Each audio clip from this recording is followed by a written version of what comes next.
ढोलना ढोलना आजा मेरे कोलना, ढोलना ढोलना आजा मेरे कोलना, तेरी आस लगाए मेरे प्यार का मोल न तोलना, ढोलना ढोलना आजा मेरे कोलना।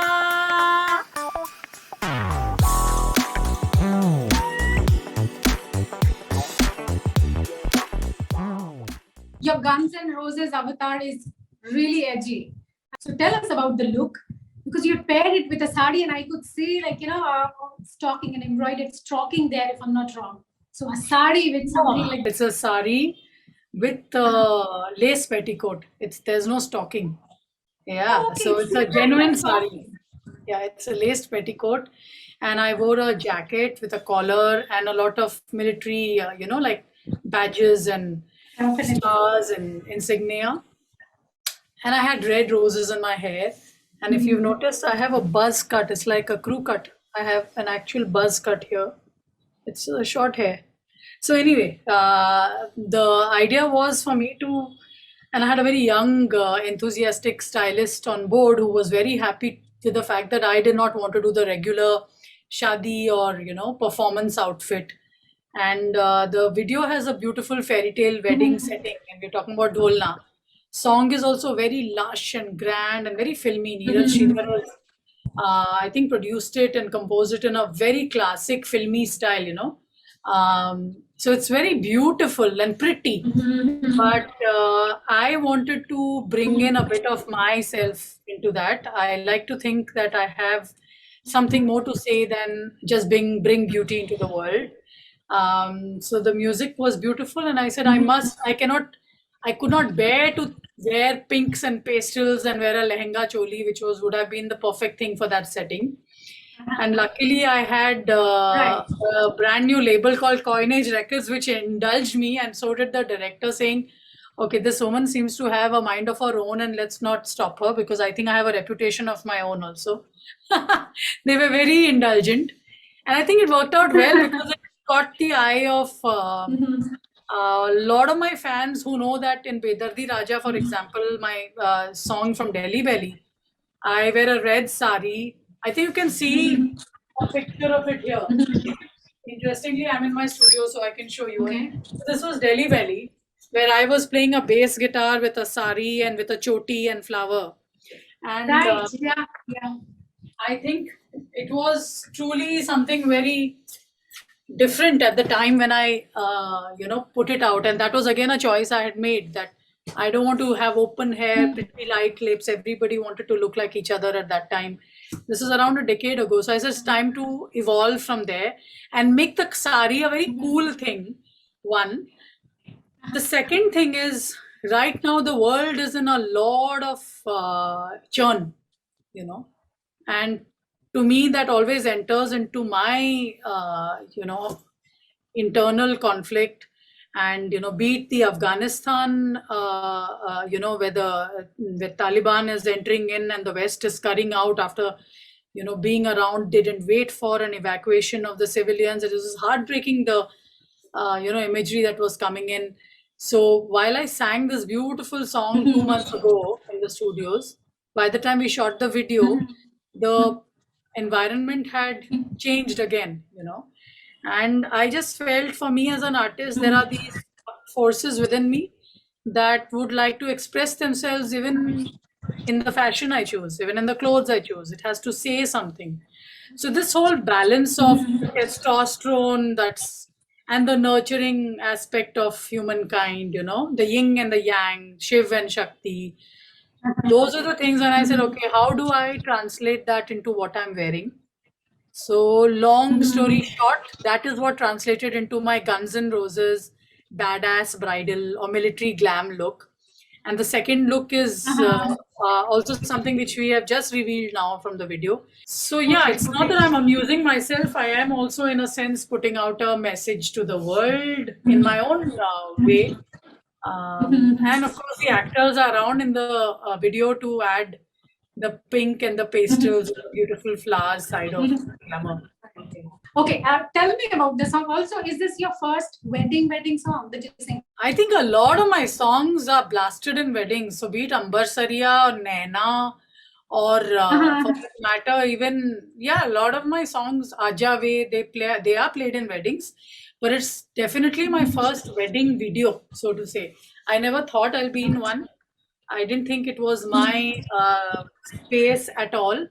But the pandemic has taught me many things, amongst which the most important thing has been that friends, community living, the joy of social contact, of dancing together, of weddings, things that I took for granted. I'm actually not the most social person. I don't like attending weddings unless I'm performing, as a Okay. professional. I'm not one to be in too many parties. But in the last year and a half, I've realized human beings are social beings. And it's lovely people who have held the sense of community together with the kind of help they have given each other, the kind of selfless help so many humans have, and kindness that people have shown. So I think it was a beautiful time to be part of such a video because it's a very simple romantic love song. There's a parallel track of an unrequited love happening within the video. I'm being myself. I'm just performing, but with an all girls band. That's another choice I made.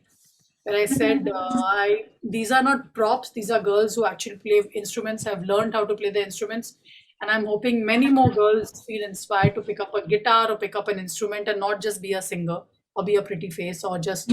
How was it collaborating with Neeraj Sridhar, who's also known for his own music? Neeraj Sridhar is a wonderful artist, and I say this with a lot of love in my heart and respect because it's strange and sad that it took us so long, but Der Aay Durust Aaye to collaborate together for me to sing his song because people should know he has written the song, he has composed it, and he's also the music producer. So he's arranged every note on the song.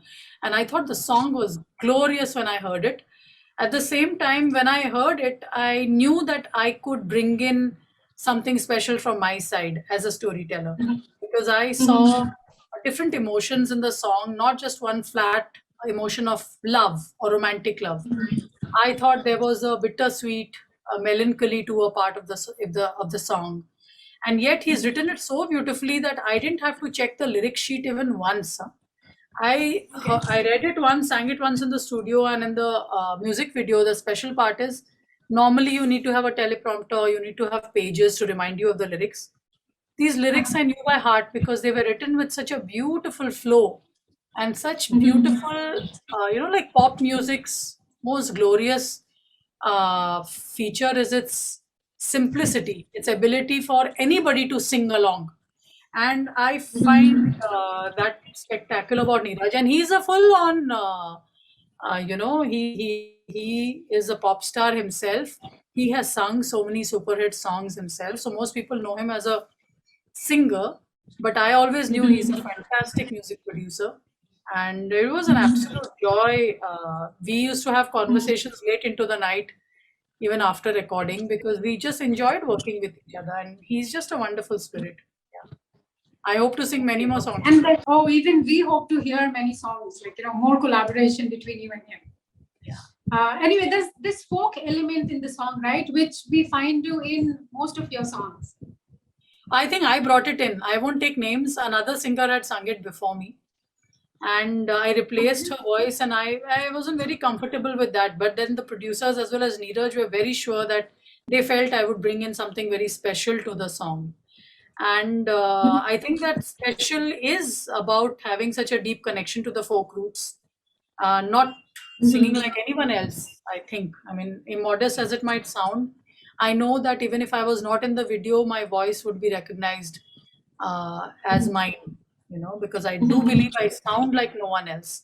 And a lot of that, yeah, my voice is not your standard fare when it comes to women artists. So sometimes that is easy to peg as a folk voice, but I'm as urban as it can get, and yet I have a deep connection to my folk roots of the land. I mean, it's music that I deeply love.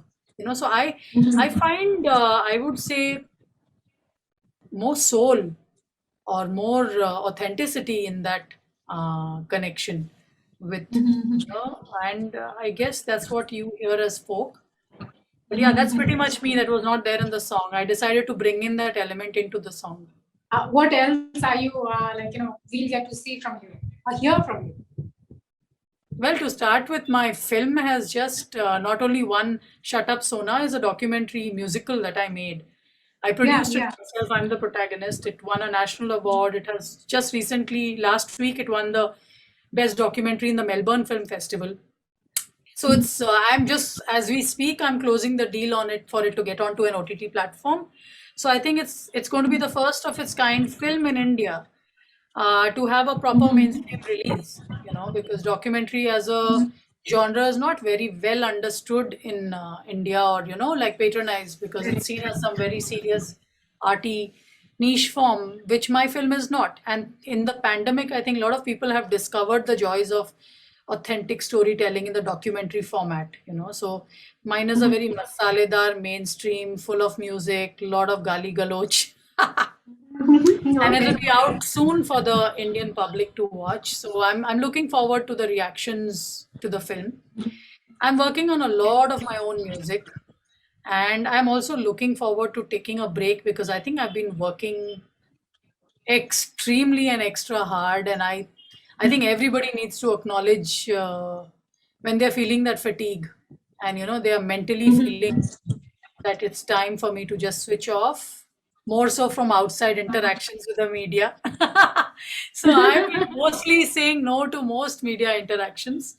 But I said I'll make an exception for this Dolna because it is a song very close to my heart. I hope it brings a lot of joy and happiness to people's lives. It's a simple, But you, celebratory song. Yeah. but you want to cut off, but then you're so active on social media, Twitter, you I have now a fixed time in the day when I would go onto social media and put up something. And of course, it's my job to share the work that I'm doing so that the world knows it's a very powerful medium. But I am not engaged there constantly because I do think it's a disease of our times because I value my craft. I want to find more space to learn, to improve my music, to make more music. If all of us are going to spend all our time in entertaining people on social media, I don't think there'll be any actual art left. It'll be a whole lot of us like performing monkeys. And of course, people, it's almost like we are being trained to be like these monkeys who cater to the masses. The more number of likes means you feel that that is the kind of post you should put out more often. More likely than not, the most inane posts are the ones which get the maximum number of likes. So the best thing I've done, I'll tell you, Farah, the best thing I've done in the last few weeks is use this feature called hide your like count, which yeah, I Instagram just has. saw your post on that. I need to check Yeah, that you can out. hide your like count because I don't want the average person to determine what I'm supposed to say, do, or I want to be an artist who has a free, independent mind, and I will do what comes to my heart, and that is what separates me from the rest of the world. So I want to preserve that, and which is what like. Dolna is a song, for example, that I would have probably a year ago, um, sung very differently, very differently. And this year, I'm in a frame of mind that I decide to do it, also be part of a certain video, which is not the normal aesthetics you associate with me. But I really enjoyed it. I feel the director, that Anand Mishra, pulled off something magical in one day.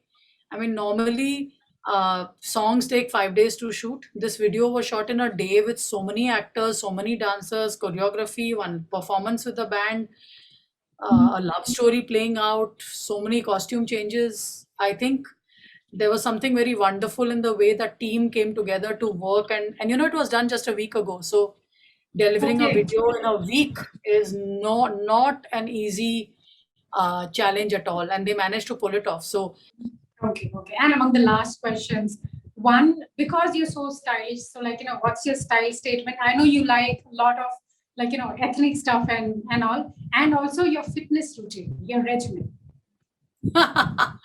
Okay, when it comes to my style, I think it reflects my state of mind. It's never this way or that way, but I definitely always like to have an Indian element in what I'm wearing. I take pride in the fact that our identity is so unique. I do not want it to be a homogenized one. Like this is one of those rarest days when I'm literally not feeling well today, so I'm wearing pajamas and a white t-shirt. So just to cover that up, I've worn my husband's jacket, it's lying around. But otherwise, I would always have, I love wearing a little bindi. I like to put an element of India into wherever I am when I'm dressing up. I think it's important for us to showcase. And India is one of the rarest places. On an average, any part of the country you go, people are dressed up in a wide array of colors and a chaotic bunch of textiles, and it's so beautiful. Any other part of the world, they've homogenized. They go to H&M and Zara, and I think everybody's wearing black or gray or jeans, and they all look like the same. I don't think you think Italy is any different from US is any different from UK. And it's sad because all the differences have been wiped out. And I feel there's such a glorious beauty in the diversity that we have, and that it shows up in the clothes that we wear. Fitness routine, I mean, I honestly um, seem to be a hyperactive, crazy person who doesn't know how to relax. So my biggest problem right now is to find a way to calm down, and wind down better. But the best thing that I enjoy to keep any kind of fit, I've never believed in thin being fit, as you can notice. Always been a big woman. But I perform on stage for 3 hours. It's like an athlete. I jump, I run, I'm wearing boots. I've been doing it for 15 years. I exert myself on stage like any top athlete would. And what I think the passion of music is one that keeps me fit. The other is I love taking a walk in the morning, a simple walk, listening to either podcasts, which in a sense enrich my headspace. I get to learn something new. And I listen to a lot of music in this time too. So, I mean, it in a sense rejuvenates me. So, I don't do any complicated, I have friends who are doing Pilates and this and Muay Thai, and they give you a fancy. Yes, and I love riding horses. So, my idea of, yeah, so I have no particular gym I go to, and I don't train in a gym. I don't go to a trainer, but I like to walk, listen to music, and right now I'm going through a severe amount of physiotherapy, so that exercise is enough for me to. I don't have any more time in the day. But I must tell you that what I do prescribe and what I follow myself is I do watch out for the nutrition in my food. I never count calories. I've never followed a fad of keto diet, run after it. Intermittent fasting, run after it. I feel those fads ruin your skin, ruin your hair, ruin your body. They make you thin suddenly and you gain it all back. I've never gone through those fads, never done it. It's never worked for me and I never want to do it. I follow a very simple thing of my mother has seen that any plate of food should have 5 colors, for it to give you a balance, nutrition. So I do watch out for nutrition. I don't like to eat fried stuff, and I like to eat healthier, nutritious stuff. And I'm a joke amongst my friends and family. Anything I see, I always start saying, "Oh, what is the nutrition content on this? It's got this much mineral, this much this thing, and if it's green, if it's healthy, I love eating it." And I think it does show. I barely wear makeup, and I at best will wear some eyeliner. I mean, even if I'm on a video call, I don't feel conscious that my skin needs to look perfect, and I think that comes with eating healthy food, and watching out for those simple things. But what I should do more is, of course, drink more water, rest and relax more. Those are things that I'm working on right now. Meditation, such and such. Yeah. Okay. Thank you so much, Swara. It was lovely speaking to you. Lovely speaking Have a to you. good day and take rest and take care. I'll be good. Thank you.